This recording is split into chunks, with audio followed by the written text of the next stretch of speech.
Principle number 3 is collective political consciousness and identity.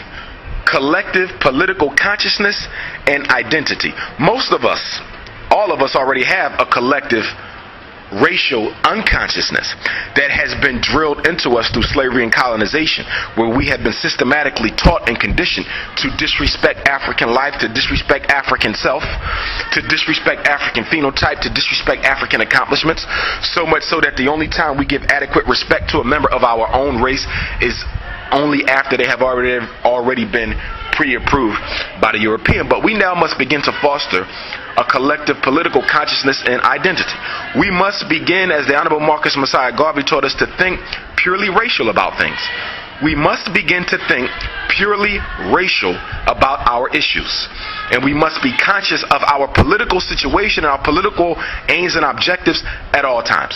Every time I see an African, I must consciously put forth my best effort to make them feel and know that they are my brother and sister, regardless of their religion, okay, regardless of their so-called class status, which really doesn't even exist. Black people have cash, not class. Class speaks to wealth, and you own less than 1% of it. So there's no such thing as a class structure in the black community. Okay, there is a fabricated class structure which doesn't exist, but there is no true class structure in the black community, because class structure speaks to wealth. You don't have wealth, you have dollars. Okay? So we must begin to foster that political consciousness and that political identity. We must begin to look at ourselves as Africans in America. Americanized Africans are Africans in America, but African American, I don't even know what that is. Okay? We must become politically conscious of our situation. Every dollar we spend, every word that comes out of our mouth, every step we take, we must always be conscious of why we're doing it, what we're doing it for. And as the Honorable Marcus Messiah Garvey says, every second of our existence, every minute of our work must count for something in the cause of Africa redeemed. And when we say Africa redeemed, we don't simply mean the continent. We mean Africa and her children. When I mention Africa, I mean Africa and her children. And her children are all over the world. So this very minute, you must be doing something to contribute to the cause of Africa redeemed. Africa or her children.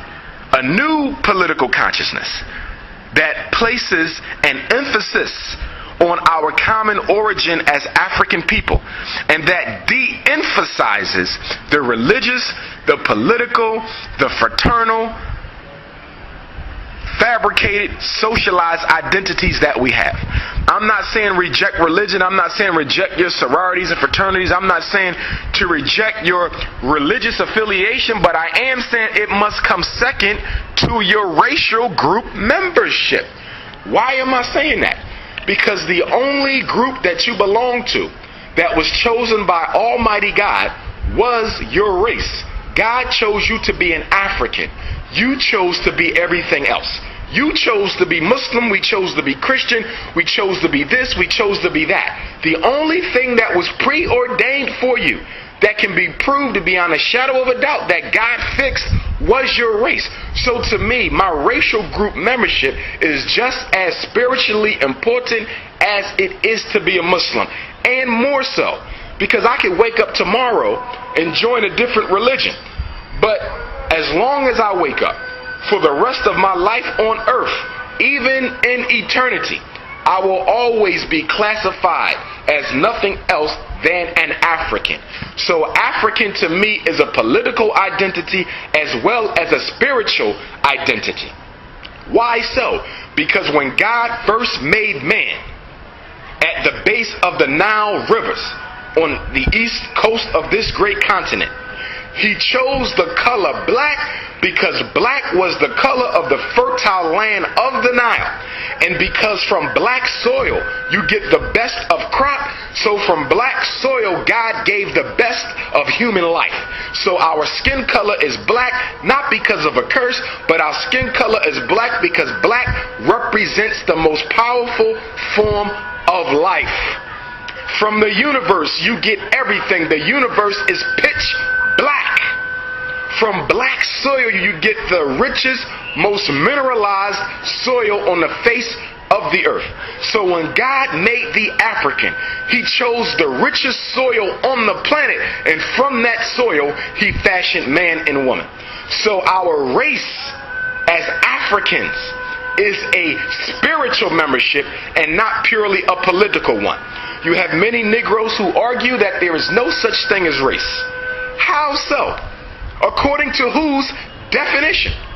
Remember, power is the ability to define reality and make other people accept that reality.